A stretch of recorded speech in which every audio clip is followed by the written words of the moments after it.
मेरा ख्याल है फात साहब आपसे आगाज़ करते हैं। 3 साल हो गए इसमें, खैर मैं कोविड को थोड़ा सा फैक्टर को ज़रूर बीच में मद्देनज़र रखूँगी, लेकिन ओवरऑल पीटीआई जो है सेंस ऑफ डायरेक्शन अब ठीक है इनकी? जो शुरू में थोड़ा ज़रा कंफ्यूज थे, कभी कुछ कर लेते थे, कभी तब्दीलियाँ, कभी चेंजेस, अब सेट हो गए हैं आके 3 साल बाद? अब देखिए मारिया, मेरे ख्याल है डिपेंड करता है कि आप जब आप ये सवाल करें कि जी सेट हो गए हैं, तो हम किस चीज़ से कंपेयर कर रहे हैं, स्टैंडर्ड क्या है, आई थिंक वो इम्पोर्टेंट है। अगर हम उनको कंपेयर कर रहे हैं वो स्टैंडर्ड जो इन्होंने अपने लिए सेट किया था और जो उन्होंने हमें बताया था कि हम ये करेंगे, तो वो उसके तो करीब करीब भी नहीं है। लेकिन अगर हम कंपेयर कर रहे हैं उन पहले 1.5 साल में जब इनको कुछ समझ नहीं आ रही थी, तो तब से जाहिर बात है कुछ बेहतरी आई है। तो बहुत हद तक वो डिपेंड करता है वो, लेकिन असल जो मेरा ख्याल है इशू होगा वो ये होगा कि जो वोटर है वो उन्हें किस वक्त से कंपेयर करें। हाँ, लेकिन वोटर के लिए तो ये रिफॉर्म्स और एहतसाब का एजेंडा लेकर आए थे ना, सो उन दोनों इंडेक्सेस पे तो फिर वोटर को ये क्या जवाब देंगे? देखिए पहले एहतसाब पे आ जाएं। एहतसाब में ऑप्टिक्स हमारी सामने सारी नजर आई हैं, पकड़ धकड़, जेल, फलाना, ये वो, लेकिन उसके एंड में कोई हमारे पास कोई कन्विक्शन आई हो या हमारे पास को बाकायदा तौर पर जो कहा गया था कि जिन पैसे वापस लेके आएंगे वो पैसे वापस आए हो, कोई चीज अभी तक नहीं है। ऑप्टिक्स पूरी उन्होंने क्रिएट कर दी है। रिफॉर्म में जो सबसे बड़ी चीज थी, मेन रिफॉर्म्स मुझे तो नजर नहीं आ रहे। पुलिस रिफॉर्म होना था, हमारे सामने वहाँ पे कहाँ है। जो रूल ऑफ लॉ के ऊपर बड़ी जिक्र हुआ था, हमने उसको ठीक करना है। वो एजुकेशन का एसेंस ही आया है, वो अभी आप सेगमेंट कर रही थी, डिबेट कर रहे थे, उसमें भी काफी कंट्रोवर्सी है। हाँ, ये जरूर है कि एहसास प्रोग्राम है और ये हेल्थ कार्ड्स हैं, ये 2-3 बड़े प्रोजेक्ट्स हैं जो उन्होंने शुरू किए हैं, लेकिन जो एक बड़ा ये एजेंडा लेके आए थे उसको अगर सामने रखें तो करीब नहीं है। आमिर ज़िया साहब, आपका क्या असेसमेंट है सर 3 साल हुकूमत को जो पीटीआई के हुए हैं उस पर?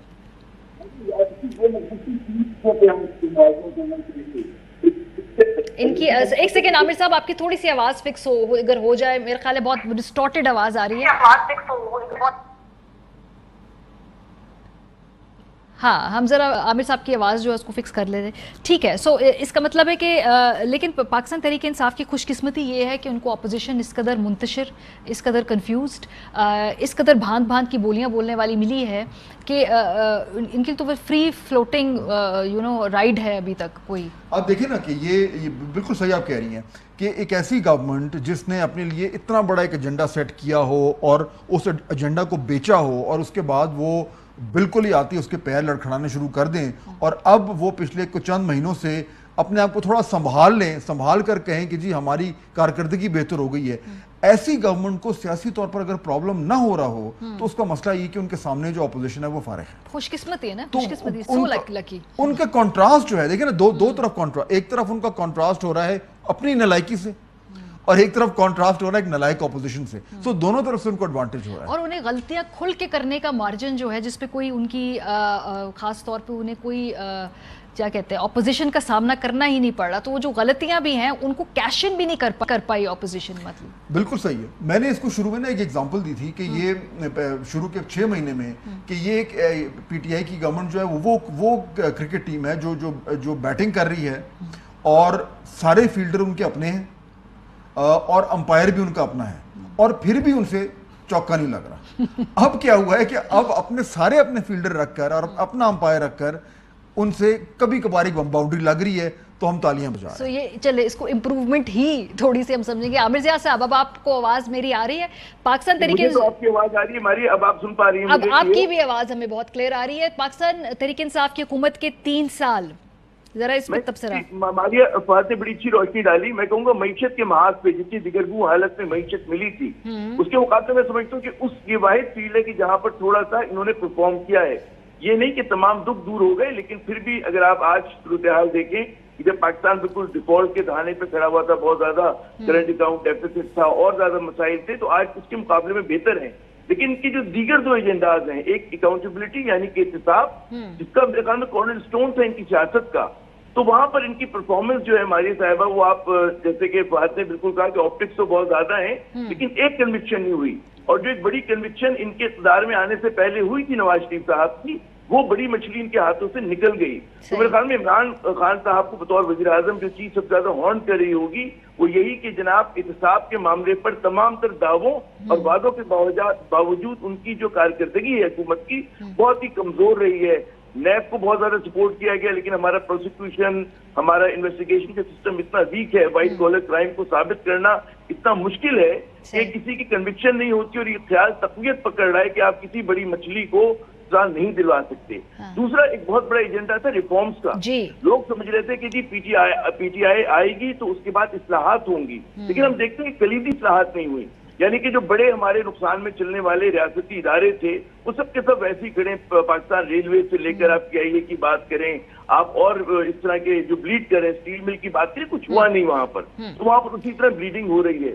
वो रिफॉर्म्स जिनको तालीम के मैदान में आने थे उस पर कुछ 2-4 कदम चले, लेकिन उस पर तनाजा ज्यादा बड़ा हो गया है। उसी तरह अदलिया अदालती निजाम पे वो जो वादा था कि इंसाफ मिलेगा, लोगों को सस्ता इंसाफ मिलेगा, फौरी इंसाफ मिलेगा, वहां पर कुछ नहीं हुआ। एनर्जी सेक्टर रिफॉर्म वो भी तक जो है नहीं हो पा रहे। तो मैं समझता हूँ कि बहुत ही एक मिला। लेकिन आमिर साहब, जो सख्त फैसले होने होते हैं, अनपॉपुलर फैसले अगर आपने करने हैं तो वो आप तो शुरू के 1.5-2 साल में वो कर गुजरते हैं। तीसरे साल के बाद तो फिर अब आपके इलेक्शन मोड की तैयारी शुरू हो जाती है। तो अब भी कोई सख्त ठोस फैसले करने के, रिफॉर्म्स रिलेटेड, एहतसाब रिलेटेड, आपका ख्याल है पीटीआई के पास वो पोटेंशियल इस वक्त है, वो पॉलिटिकल कैपिटल है? ये आपके, मैं समझता हूँ कि सवाल में ही जवाब है कि पॉलिटिकल कैपिटल जो है कि जब आपके अगले ये जो 2 साल है बड़े क्रूशियल हैं, इसमें इनको अपना गेम इंप्रूव नहीं करना बल्कि जो कुछ किया है उसके हिसाब से डिलीवर करना है। तो मैं नहीं समझता कि माशी महाज पर ये जो लोग हर वक्त हमारा मीडिया कहता रहता है और लोग आवाम को उम्मीद है वो रिलीफ देंगे। मैं नहीं समझता कि इतनी बड़ी हमारी किटी हो गई है नेशनल ट्रेजर की कि कोई बहुत बड़ा एक लोगों को रिलीफ दे सके। गो के इस प्रोग्राम ने यकीनन जो है इनको इनके लिए गुडविल पैदा की है, इस तरह के जो दीगर 2-4 सोशल उसके प्रोग्राम्स हैं। लेकिन उसके अलावा अगर आप देखें तो फिर उस पर सब फैसले करने का जो हमारे इस वक्त एक, मैं समझता हूँ कि बहुत ही एक कैंडिड किस्म का मीडिया है। और आप ये देखती हैं कि जब न सिर्फ मीडिया है बल्कि ऑपोजिशन जो है वो हर इशू को कैपिटलाइज कर रही है। तो ऐसे में रिफॉर्म्स का एजेंडा जो है उसको उस पर अमल दरामद कराना बहुत एक मुश्किल है। और उसको क्योंकि सूरत हाल इतनी पॉलिटिकली पोलराइज्ड भी है। लेकिन फात साहब, अब इलेक्शन है, पीटीआई ने ये जो 2 अहम इश्यूज थे जिनके ऊपर वो वोट लेके आए थे, इसके ऊपर अभी तक डिलीवर नहीं कर पाए। अब अगले इलेक्शन से पहले क्या ये ऐसा करेंगे या करना चाहिए है, क्योंकि ये हैज दिस शिप सेल्ड और कुछ नया अब इनको अगले इलेक्शन के लिए टारगेट सेट करना होगा? देखिए, मुझे जो नजर आ रहा है ना वो 2 चीजें होंगी। पहली चीज तो ये कि ये जो एहतसाब की ऑप्टिक्स है इनको और बढ़ाया जाएगा। अच्छा, और तेज किया जाएगा। और इलेक्शन करीब मेरे ख्याल बुला लिया है शहबाज साहब, बिल्कुल ये देखिए शुरू हो गया था बिल्कुल। तो ये मेरे ख्याल में इनका टारगेट ये होगा कि इलेक्शन के करीब जो है ना, ये जितने इनके जो ऑपोजिशन के जो बड़े लोग हैं इनको अंदर होना चाहिए, वन वे और दी अदर। तो एक तो क्योंकि उसकी बुनियाद पे फिर ये अपने नैरेटिव को टर्बो चार्ज करेंगे। दूसरा ये है कि रिफॉर्म को भूल जाए। रिफॉर्म का वक्त जिस तरह आपने कहा कि उसके लिए पॉलिटिकल कैपिटल खत्म हो गया, अब एक्चुअली उसको उल्टा काम है। अब इन्होंने जो है वो पैसा फेंकना है और रिलीफ्स देने हैं, इंसेंटिव्स देने हैं। तो अभी क्या ये जो कामयाब पाकिस्तान प्रोग्राम और दीगर ये ट्रिलियन रुपीस का ये जो एक सब्सिडी आने वाली है, इसमें लोन्स दिए जाएंगे, इसमें पैसा फेंका जाएगा, इसमें हर चीज के ऊपर जो है वो गवर्नमेंट खर्च करेगी। लेकिन ह्यूमन रिसोर्स डेवलपमेंट भी तो है ना, अगर आप किसी को बिजनेस के लिए पैसे दे रहे हैं, वो ह्यूमन रिसोर्स के ऊपर नहीं आप इन्वेस्ट कर रहे होते? देखिए, वो बिल्कुल कर रहे हैं, लेकिन वो जब आप किसी को इस तरह के पैसे देते हैं तो उसका जो एक होता है कि कितने अरसे में उसके डिविडेंड्स आएंगे, वो तो 1 साल में तो नहीं आता, वो तो एक लॉन्ग टर्म प्लान है। अभी तो इलेक्शन है 2 साल में, तो अगर 2 साल में उन्होंने वोटरों को इतने पैसे दे दिए कि एक आपको एक फीलिंग मिलेगी कि जी एकदम खुशहाली सी आ गई है, तो वो मेरे ख्याल में आप you can say they going to try and buy the election. तो एक तो वो होगा, दूसरा ये ऑप्टिक्स होंगे, इन 2 को लेके इलेक्शन में जाएंगे। ठीक है, लेकिन ऑपोजिशन का क्या प्लान है आमिर ज़िया साहब? क्योंकि पीएमएलएन तो अभी तक अपनी डायरेक्शन तय नहीं कर पाई, जिसका फायदा ऑब्वियसली तहरीक इंसाफ हर सूरत उठाने की कोशिश करेगी, और पीपल्स पार्टी भी इस वक्त जरा जिसे कहते हैं सिटिंग ऑन द फेंस वाली उनकी सूरत हाल है। वो भी बैठकर देख रहे हैं कि किस तरह लेके चले अगले 1.5 साल की अपनी स्ट्रैटेजी को। ये हुकूमत के पास मैं समझता हूँ एक ग्रुप का पत्ता है, या जो उनके हक में बात जाती है वो ये ऑपोजिशन का, जितना एक तो ऑपोजिशन जो है आपकी उस तरह की ऑपोजिशन नहीं है कि जो अखलाकी तौर पे और जो अवाम के नजरों के अंदर, अक्सरियती अवाम की नजरों के अंदर जो है वो अबव द बोर्ड हो। क्योंकि हमारी हिज़्ब इख्तिलाफ की जो कलीदी सियासतदान है वो खुद बहुत ज्यादा मुतनाज़ा हैं, उनकी जात से बड़े बड़े स्कैंडल्स जुड़े हुए हैं। तो मेरे ख्याल में एक तो ये एडवांटेज रहेगा पीटीआई को, और जैसे कि फात ने कहा कि इसको वो कैपिटलाइज भी करेंगे अकाउंटेबिलिटी की सूरत में। खुद जो हिज़्ब इख्तिलाफ में आप देखें कि नून लीग जो सबसे बड़ी जमात है हिज़्ब इख्तिलाफ की, उसके अंदर भी जो है सिंध का तयन नहीं हो पा रहा।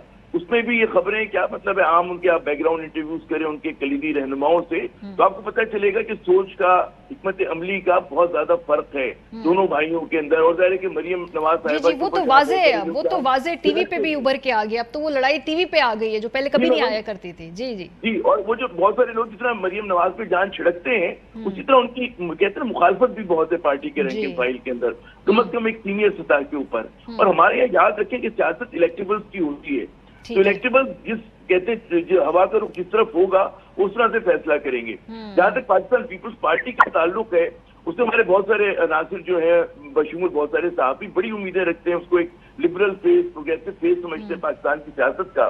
लेकिन खुद जो उन्होंने अब तक सिंध में अपनी कारकर्दगी दिखाई है 13 बरस में, तो ऐसी नहीं कि वो हम ठोक कर सीना ठोक कर सामने आ जाए कि जी अब हम हर चीज बदल देंगे। गो के ऑप्टिक्स के लिए वो भी कुछ कर रहे हैं कि मुर्तजा वहाब को उन्होंने कराची का एडमिनिस्ट्रेटर लाया, but too little too late वाली बात है। तो पीपल्स पार्टी के पास भी मैं समझता हूँ कि अभी भी जो है बिलावल साहब को एक बड़ा तवील मुसाफत तय करनी है कि वो अपनी क्रेडिबिलिटी बना सके। अगले आने वाले 1.5 साल तहरीक इंसाफ के लिए कोई बड़ा सियासी चैलेंज तो नहीं देख रहे? गवर्नेंस के जो इश्यूज है वो तो उन्होंने अपने लिए खुद ही खड़े किए हैं और उनको खुद ही दूर करना है। आई थिंक सबसे बड़ी ऑपोजिशन पीटीआई की पीटीआई खुद ही है, लेकिन बाकी जो भी जो लेजिटिमेट ऑपोजिशन पार्टीज है उससे तो कोई नहीं उनको चैलेंज ना पॉलिटिकली अगले 1.5 साल में। देखिए हमारी मुझसे पूछिए, मैं यही समझता हूँ क्योंकि कमजोर ऑपोजिशन है, मुतनाज़ा ऑपोजिशन है, और वो सियासी जमातें जिनको 12 आजमाया हुआ है, मतलब टाइट टेस्टेड एंड फेल्ड हैं ये लोग भी। तो यकीनन पाकिस्तान के बहुत सारे अवाम जो कि बड़ा फेडअप है पूरे निजाम से और समझते हैं कि जी वही आजमाए हुए लोग बार बार आते हैं, तो समझते हैं कि वहां पर अभी भी मेरे ख्याल में पीटीआई को इमरान खान की जात की वजह से वो एक एज हासिल है। और ये वही जमात है कि जो चारों सूबों के अंदर किसी लसानियत की बुनियाद पे नहीं है, किसी और वजह से नहीं, उसकी जड़ें हैं। जो एक जमाने में एजाज पाकिस्तान पीपल्स पार्टी को हुआ करता था वो आज पीटीआई के पास है। कि पीपल्स पार्टी सिंध तक कन्फाइन हो गई है, पंजाब की पार्टी आज भी नून लीग है, बाहर निकल के उनकी कोई बहुत ज्यादा रूट्स नहीं है, खैबर पख्तूनख्वा के सिर्फ हजारवाल इलाके में है। तो उस तरह से अगर आप देखें तो पीटीआई को ये भी एडवांटेज है कि वो एक नेशनल लेवल की जमात है और कोई इनको किसी लसानी सियासत से एसोसिएट नहीं करता, जो मेरे ख्याल में बड़ी बात है।